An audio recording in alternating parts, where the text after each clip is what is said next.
Good morning, Rabbi.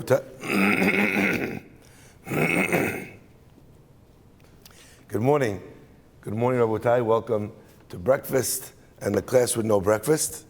We're wonderful to have this program running, Be'ezrat Hashem, online on all the platforms, Be'ezrat Hashem.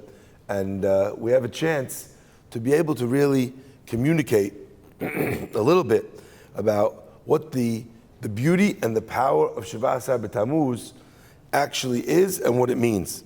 And the entire program today, of all the speakers, When Walls Fall, our Shiva Asar Tammuz program is dedicated to Nishmat and in memory of our beloved Rabbi Shlomo Farhi, Shlomo ben Rachel, on his yahrzeit by Frida and Adam Azrak.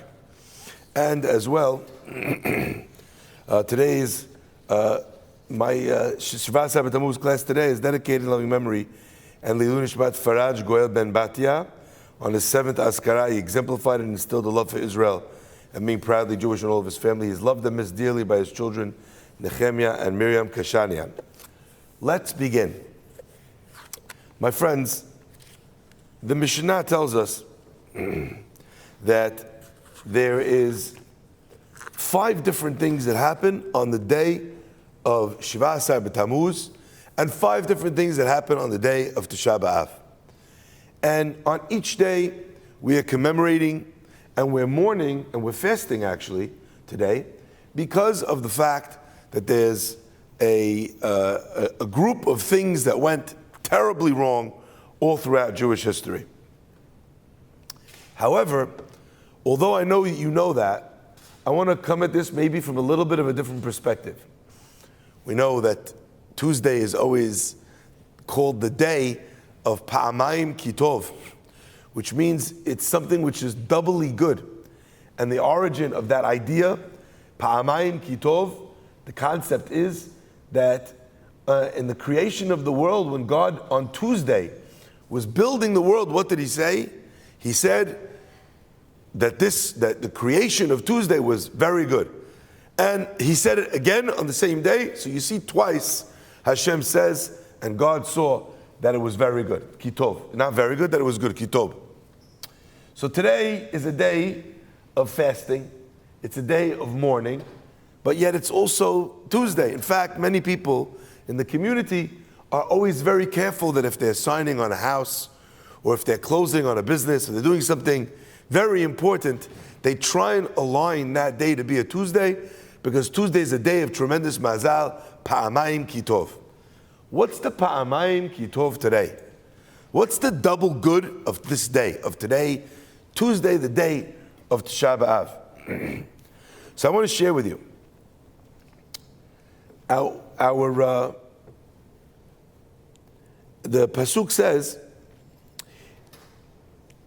in Zechariah the Navi, Tzom Revi'i, the 4th fast, which is Yud Zayin Tammuz, Tzom HaChamishi, which is Tisha B'Av, Yihiyeh lebet Yehuda, will be for the Jewish people, lesason ulesimcha, for happiness and joy, ulemoadim tovim, and as beautiful holidays. Now, it's an interesting thing that we're being told by the Navi that the time will come when the day of Tisha B'Av and the day of Shiva Asar Tammuz will be a holiday. In fact, the Chachamim say that the first one, Shiva Asar Tammuz, is going to be like the first days of Pesach. You know, the Tisha B'Av is going to be like the last days of the holiday, and all the days in between are going to be like Chol HaMoed. Now, first of all, I mean, it's an astounding thing to hear that. It's very encouraging to hear and to know that these days of mourning are ultimately, eventually going to be turned into days of happiness. But I think there's a question that we have to ask ourselves. Why is God turning this day into days of happiness? Are there not enough days in the time of Mashiach that you're not able to turn other days into happy days? Why do you got to take the day of misery? The example Rabbi Galinsky brings, he says, imagine the Sar HaMashkim, we know, was reinstated to his post as the butler of Paro.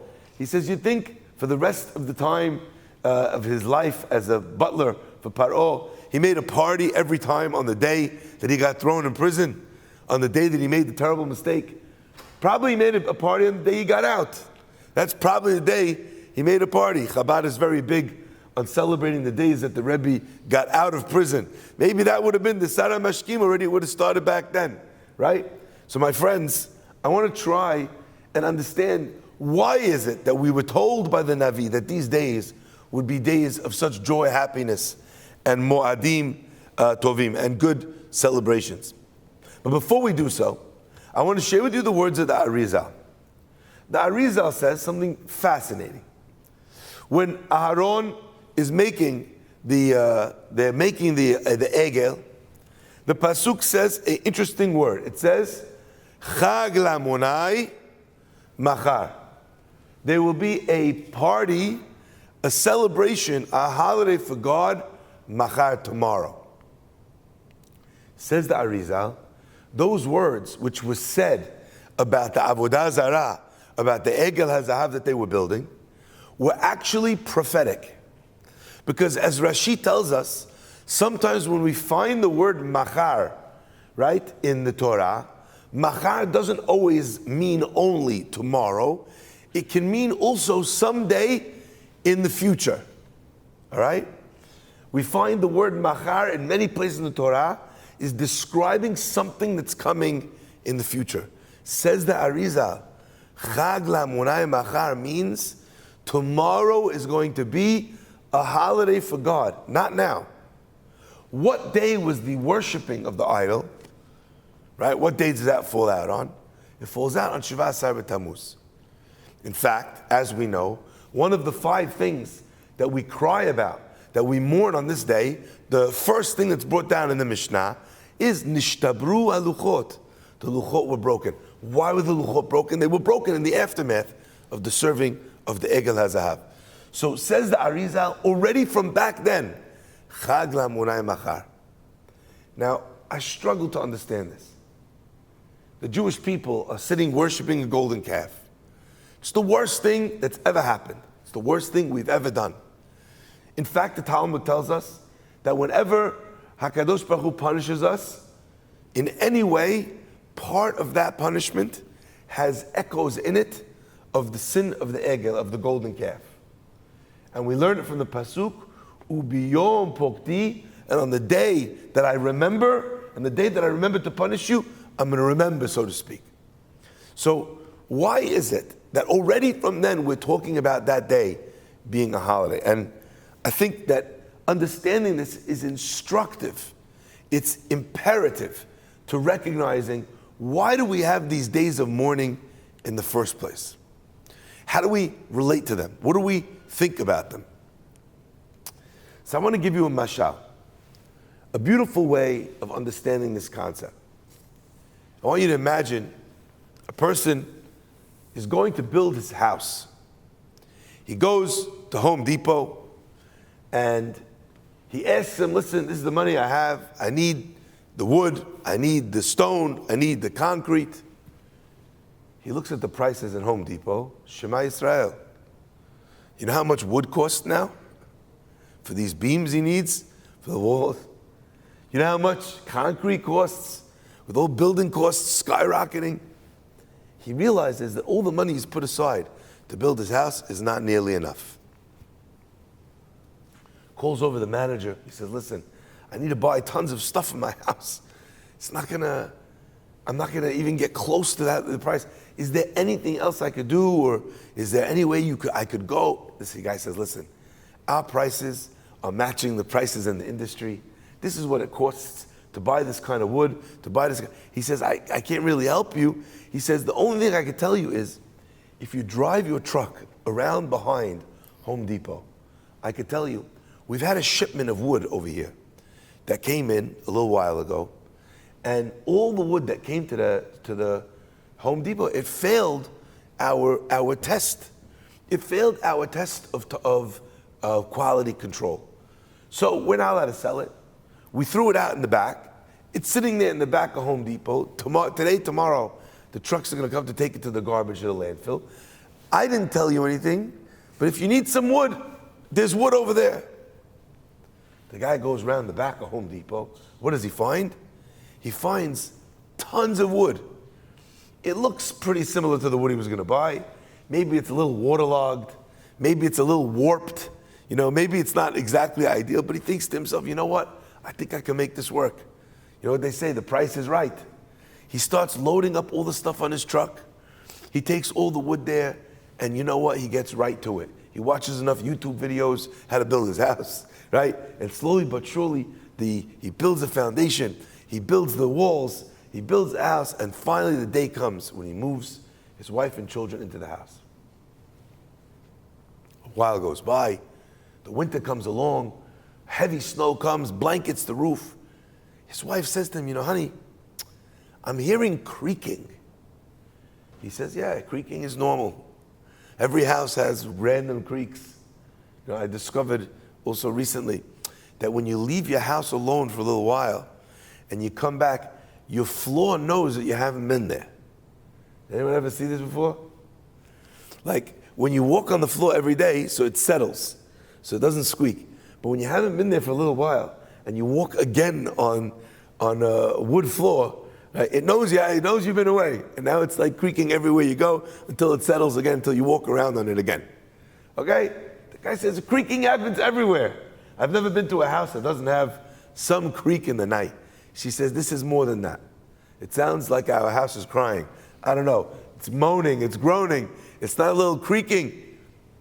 Maybe you should go up on the roof. Maybe you should take one of our boys and get rid of the snow on the roof.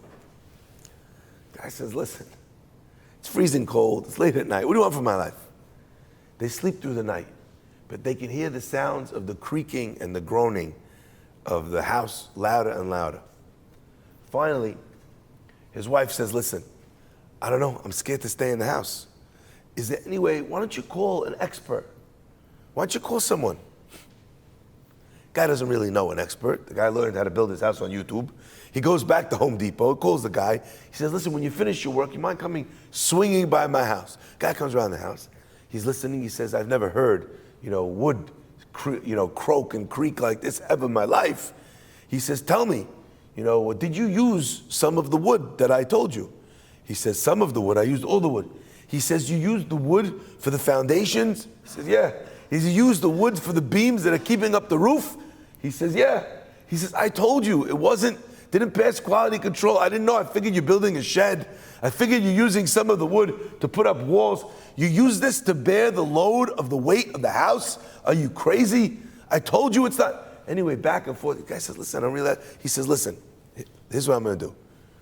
I have, in Home Depot, I have a special kind of joist, something that supports the house. You come round, I'll give you my manager, friends and family discount. I can't see you live in a house that's not going to be supported. Come round my house, I'll give you the item, half price. You'll go, you'll put it up, you'll save the house. The guy says, all right, you know what, let me think about it. He says, don't think about it too long. Guy goes home that night. Again the croaking, again the moaning, again the creaking. He runs outside to take a look, and as he runs outside, the whole house collapses. Bar minan on his family.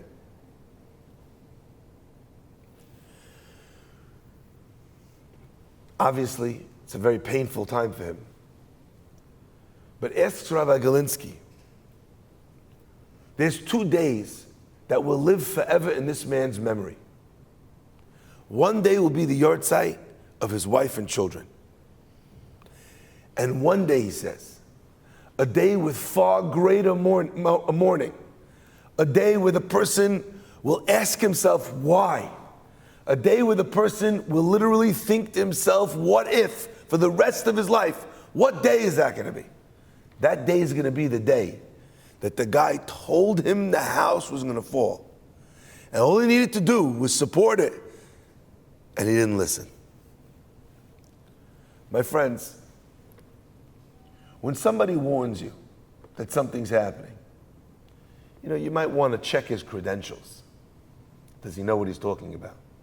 Guy tells you your investment's a shaky investment. Maybe.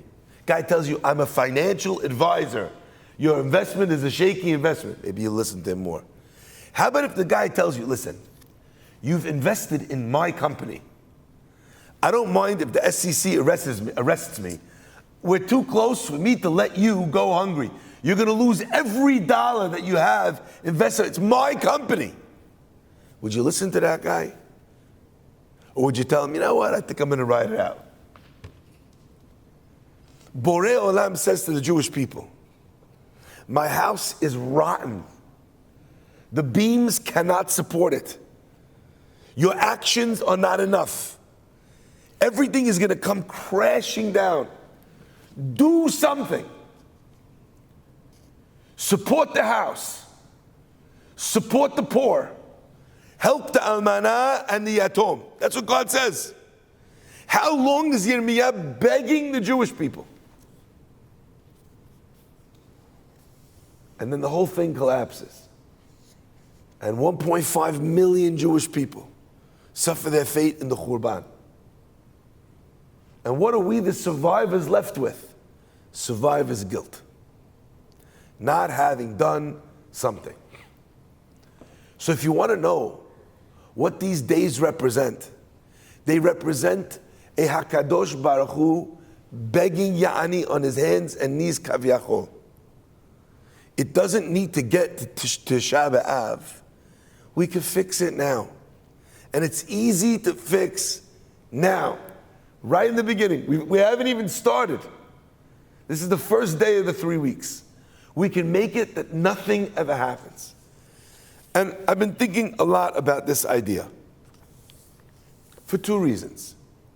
Number one was the assassination attempt on Donald Trump. Now forget everything else. I want you to just imagine for 1 minute, you're the head of the Secret Service. And someone told you, there's a guy with a gun on the roof over there. Her job, her reputation, all shot. Why? Because she didn't listen when somebody said, fix this problem before it's too late. She didn't heed the warnings. Now, I share with you that because the second thing that I've been thinking about is much more painful. So I want to ease us into it. We now know that before October 7th, there were warnings that came in telling us about what was going on in Gaza. That they're preparing to attack in a way where they're literally practicing taking over Israeli villages. They're planning a mass coordinated event. We know now that we knew then that there were warning signs on the wall. You know what they say, an ounce of prevention is worth a pound of cure. In the aftermath, after everything's said and done, you look backwards and you say, oh, you know, if I would have, ounce of prevention is worth a pound of cure. But you know what I'm thinking? Go tell that to the 1,200 people that were murdered on that day. Go tell that to the 250 hostages. Go tell that to the countless hundreds of soldiers that have fallen in battle. To the soldiers that are alive with no leg or no arm. To the soldiers that will suffer PTSD for the rest of their life. And I want you to think for 1 second, had we heeded the warning, the whole thing didn't have to happen.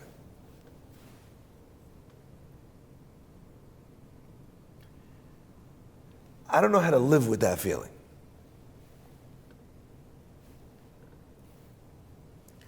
But that feeling is Shiva Asar Tammuz. It's the day they broke through the gates. Why are we obsessing about it? It sounds so weird. Right, Galinsky points out, someone breaks into the person's house, holds them hostage in the house, keeps them there for 3 weeks, and then kills everybody in the house. The day you're going to remember is the day that they picked the lock? That's the day. The answer is, when punishment comes to this world, from God, it's really only ever for one reason. It's only ever to fix us. It's only ever to heal us. So when the Pasuk is telling us that Tzom HaRevi'i and Tzom HaHamishi, these days are going to be celebrated as days of Yom Tov, they are days where even though we've messed up, Hashem says, I love you still. Here's another chance. Take this warning. That's what he's telling us. Never in my life have I felt the power of these words more than today. Never in my life, I'm alive 46 years, some of you longer, some of you less. Never in my life have I experienced the world in the state that it's in. Far-right elections in country after country in Europe. Demonstrations on the streets of every major city.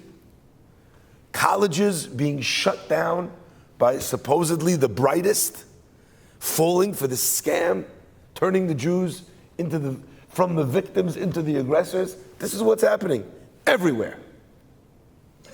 We have a VP running now whose daughter is currently raising money for the UNRWA. Just understand that. The daughter of the VP, who's now the presidential nominee for the Democrats. Think of where we are. That there's a presidential candidate that could get shot in our lifetime. I mean, I always remember watching, every angle of the JFK shooting. How many people, right? It's part of American history. The grassy knoll, right? Everybody knows Lee Harvey Oswald. All the theories, all the conspiracy theories. I never thought that I would see that in my life, and here we are. Our world is teetering on the point of collapse. It's not just the walls of Jerusalem that have been penetrated. It's all the walls. Look at what's happening in our country. We now know that terrorists are moving from countries of terror through South America across the border. It's not a worry that we're worried about.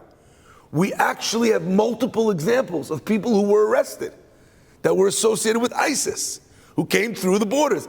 The borders, the walls have been breached of our world. And the question is, when the guy comes and tells us, here you go, half price. I've got the joist. Here's the beam. This is going to keep it from falling down. It costs $32. Let's go. Can you pay that? And we tell the guy we're going to get back to him. Ultimately, this day, no matter how tough it gets, Am Yisrael is going to self-correct. And the only question is, how many tzarot do we need to experience until we say, die? In every act of destruction, from HaKadosh Baruch Hu, there is an act of building. Breaking through the wall, tearing down the Beit Hamkidash, all of it is to achieve the ultimate of Olam Haba. I want to read to you the words of the Gemara, and with that, I'll end. The Gemara says,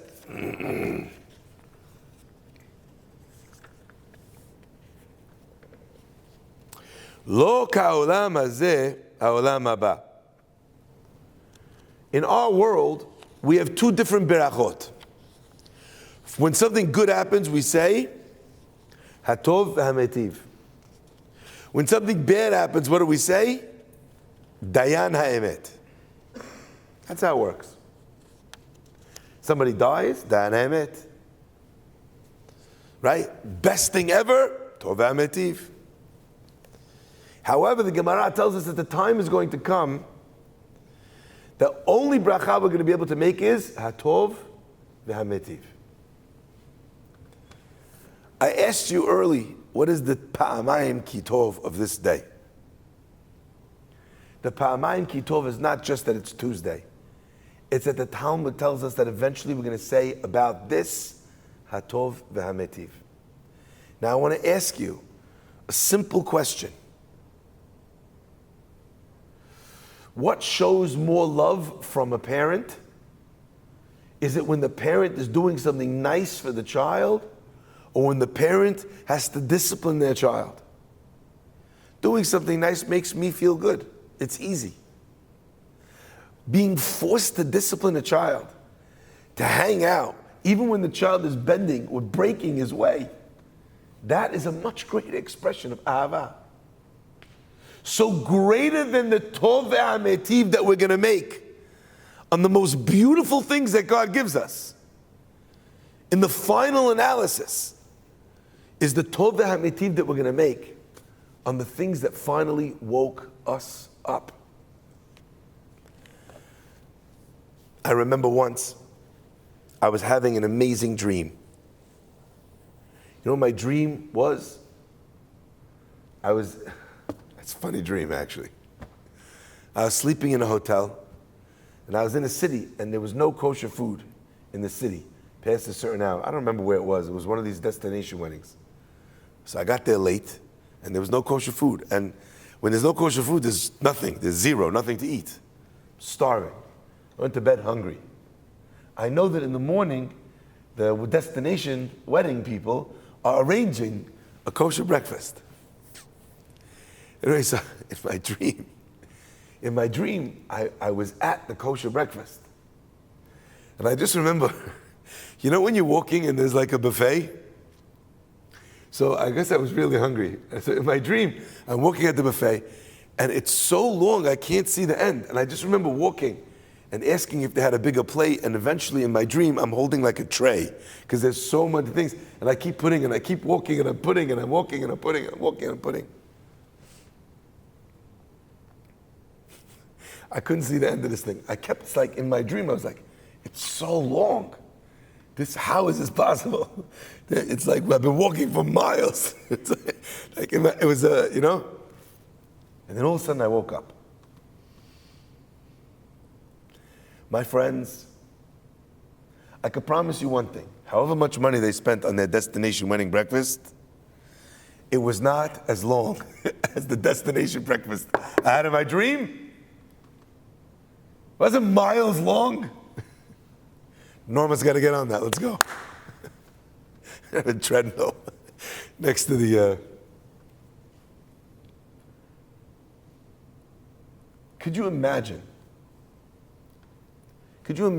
how dumb I'd have to be if going downstairs to breakfast with my plate and seeing the buffet that was only 30 feet long?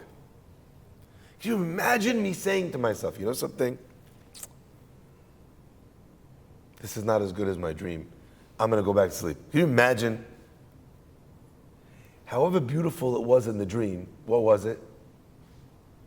It was a dream. I was, for all the food I had on my tray, still starving, with no nourishment. My friends, that's the world that we live in. We have this dream of freedom. We have a dream, we think that we're experiencing the most unbelievable spirituality. We're so happy with whatever Torah learning we have and chesed that we've got, and we think, oh my gosh, we've built the perfect world. Because look how many kosher restaurants we have. We've built the best world. You know why? Look how many people are in the Daf Yomi class. But as the Navi tells us, Hayinu kecholmim. Everything that you've got, it's a dream. It's not the real deal. The time will come when we'll be zochet to wake up from the dream and recognize that you know what's been happening. We've been fooled. When a baby is crying, what do? We stick a pacifier in its mouth. And what does it do? It sucks on the pacifier. And then the baby stops crying. How long does it take for the baby to start crying again? You see, the baby stops crying when you stick a pacifier in his mouth because he thinks he's eating.